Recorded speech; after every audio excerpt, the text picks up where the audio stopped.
Wow, Pasko ni Dara ay masaya.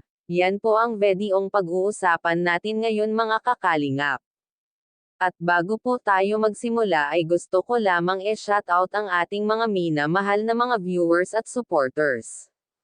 Araw nga ng Pasko ay labis ang saya ni Dara dahil kumpleto ang kanyang pamilya, kaya kung bago ka pa lamang sa aking channel at kung napadaan lamang ako sa wall nyo ay baka naman pwede paki-subscribe.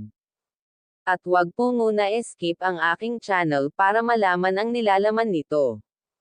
Ate ni Dara umuwi na rin kasama ang asawa, pati kuya niya ay umuwi rin, kaya kumpleto ang pamilya ni Dara ngayon Pasko. At buntis pala ang nakatatandang kapatid ni Dara. Wow, may blessings na naman na darating kila Dara. Dagdag na naman sa kanilang pamilya. Congrats Dara sa mga blessings na dumadating sa'yo.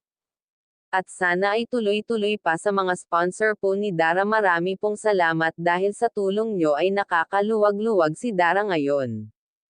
Kagaya nga ng Pasko ay wala palang panghanda sila Dara, kaya tumawag siya kay Kuya Rab, at syempre dahil kapatid na ang turing ni Kuya Rab kay Dara ay binilhan ito ni Kuya Rab ng mga panghanda nito sa Pasko.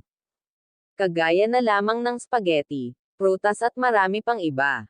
At dahil nasanay na si Dara na maging party ng kalingap ay hindi na ito nagdadalawang isip na magsabi ng mga kailangan niya kay Kuya Rab.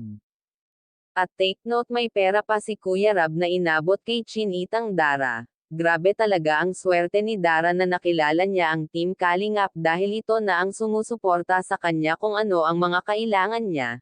Lalo na sa usapin ng pag-aral ni Dara ay sagot lahat ni Kuya Rab. Salamat po kay Kuya Rab, kaya wag po natin kalimutan suportahan ang ama ng ating Kalingap na si Val Santos Matubang. At hanggang dito na lamang po ang ating mixing reaction. Again, maraming salamat sa panonood.